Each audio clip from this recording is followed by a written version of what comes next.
We got more to come. So the plan is that we're going to have two more speakers, and then we're going to eat dinner right here. So they'll serve dinner here, and then after we're done with dinner, then we're going to hear from Adam. So stick around for that, and then when that's over, don't go away because we have two hospitality room options for you. The Libertarian Party of Minnesota's got a room in 201. We're posted on the wall out there. And then the Justified Ancients of Moo are hosting a hospitality room.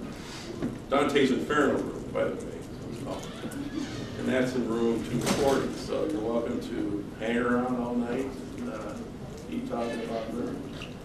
So SLMalleck is in a moment's going to come up here and talk about justice. And I think this is a really great topic because it's a topic near to my heart. If you look at what's going on in this country and really around the world, you can start to see the problems of having a monopoly or a cartel in justice. In fact, I would go as far as to say that justice is really impossible if in fact it is a monopoly. This is a tough one for some people. This is sort of advanced libertarianism, right? Because a lot of people believe that justice is one of those important, things that government should do, right? That's something that, well, who can do justice except government? So I don't want to take any more of Scott's time, but I'm telling you, I'm excited to hear him talk about polycentric legal system. Got it.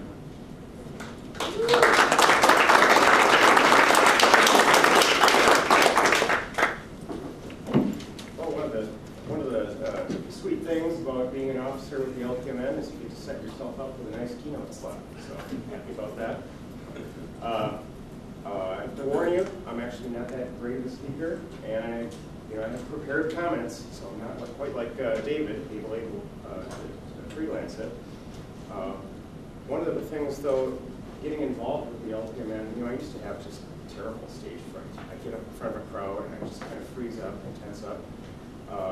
But being involved with the LPMN has really helped me with my public speaking because I feel a sense of passion about these ideas. And I want to get in front of people and talk about them and talk about why libertarianism works and why it works for them.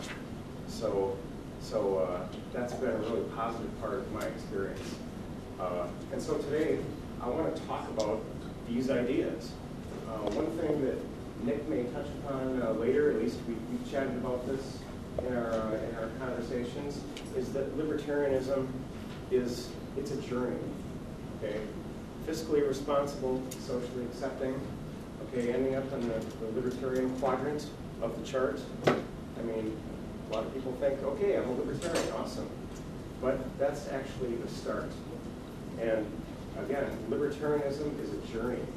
The more you delve into it, the more you do reading, talking to other people, you just learn more and more. And you think, wow, there's more? And so I found it really a cool experience. And a lot of you, I think, are fairly new to the movement, or newer, I don't know. But I'd like to offer you some new ideas on things that you've probably never heard discussed before. Maybe help move you along a little further in your journey of understanding why liberty works. Today in the current political sphere, as Democrats and Republicans battle each other like they do year after year, it's very tempting for us to maybe pick one side or the other. Quite frankly, I don't really want to be a part of that. Let's let the two big old parties focus on finger pointing and blame finding and infighting and that sort of thing. They're very good at that. That's their expertise. Let's just leave that to them. As a libertarian, I want to be focused on I want to propose us as the party of ideas and solutions. Okay, we're the party that knows how to solve all the major problems that society faces. Now, over the past 2 years, we've been working in the LPMN to do exactly that. Just recently, we came out with an article talking about the decisive gay marriage battle that's been happening for the past year to 2 years here in our state. And our proposal was, well, you don't need government for marriage. Government, or marriage has always been administrated by churches. It can be handled by private agreements. You don't need government for that. And a lot of people saw that and they're like, yeah, that makes total sense.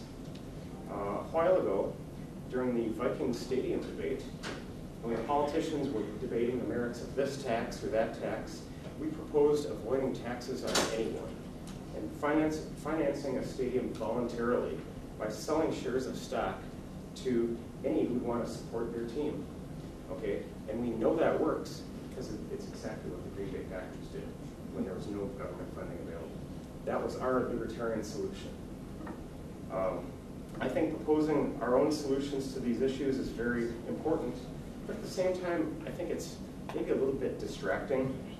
Today it's Governor Dayton proposing a new tax, or here's a new tax, and we're going to reduce this other tax and do this, that, and the other thing.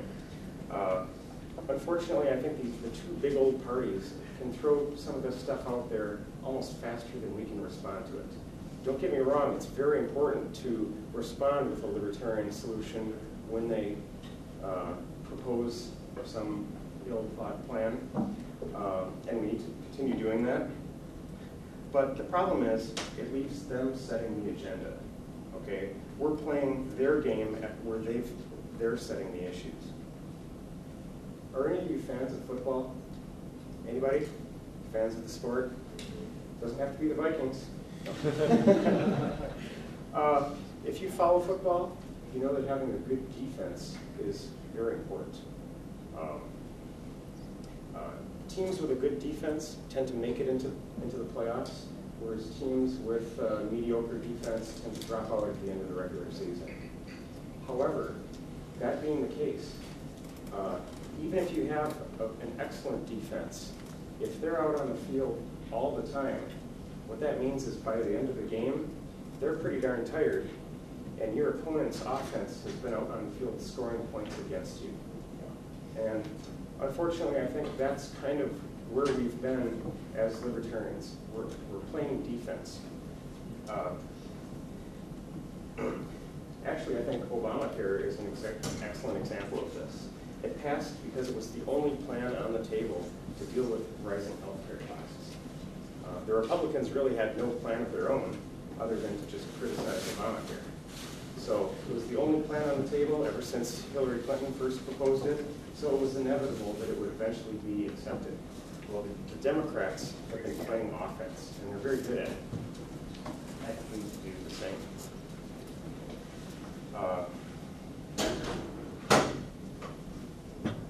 I think there's one reason we don't yet have any libertarian legislators on the state or federal levels. It's because the public does not understand liberty. Yes, the ballot access restrictions hurt. It's tough to do petitioning. Yes, there's the media bias that we have to fight against. Yes, there's the wasted vote myth. But more than all of these, the reason we are not having a bigger impact is because the public doesn't understand liberty, why it works, how it would be implemented, and why their lives would improve dramatically as a result. I think going on offense is key to helping the public understand nuts and bolts how liberty would actually work. Some of you here will remember that I spoke at our convention 2 years ago, and I picked one issue where I proposed to do exactly that. Since a number of people here are considering running for office, several of you on the local level, I wanted to just give a quick overview of that. What I had proposed 2 years ago was a plan to marketize a city street system. In a nutshell, my plan involved dividing a city into quadrants, or maybe large neighborhoods, and creating new companies to own and oversee every neighborhood's streets. Those companies would be owned by the residents themselves. This would be done by issuing shares of stock to every resident in proportion to what they paid in property taxes over the previous years. Okay? Those shares would give them direct voting control over their company. So they'd be able to vote for their board of directors and direct their company's decisions on major issues. Okay, and all residents would receive a nice property tax cut, because now the portion of their property taxes that have been going toward the roads, okay, government doesn't need to take that anymore, okay? Companies would be in charge of maintaining the streets and be free to innovate on materials and methods. And they'd be able to decide how to charge and how much to charge people for using it.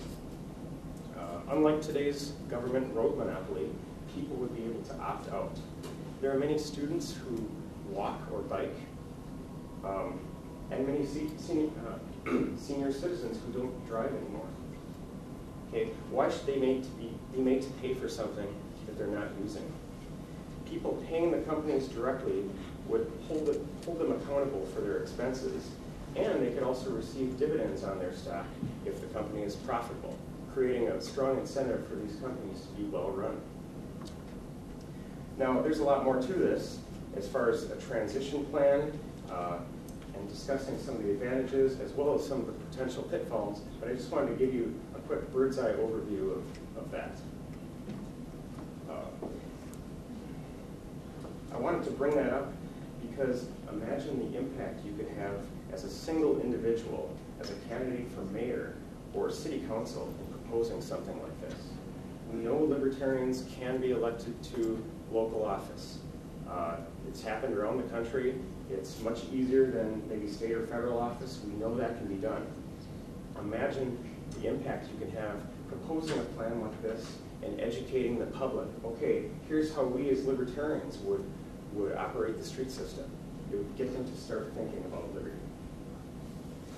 If I were a local candidate, I'd go directly to the people during your campaigns. I wouldn't go to the media because they just try to, twist it. On your campaign flyer, I'd state, are you ready to own your roads? And I'd include a few bullet points. Maybe shares of stock issued to all tax-paying residents, dividends paid if the company is profitable, property taxes cut by the percentage that had gone to streets. You get voting control of your company, and all people are allowed to decide whether they want to participate or opt out. Okay, and then you have a link to your website where there might be an 8-page white paper detailing your plan. And some people would read that, and others would just be happy to see that you've thought things through, but you would be educating the public directly about how libertarians would do this. Okay, and it would be going on offense. Now we're proposing one of our ideas, letting our political opponents play defense. I think something like this, like I had proposed 2 years ago, I think everybody could get behind it. Okay, the liberals would support it because they'd see that ownership of the roads is being given directly to the people, not to some big corporation. And they have voting control. And voting is something that the left is very comfortable with.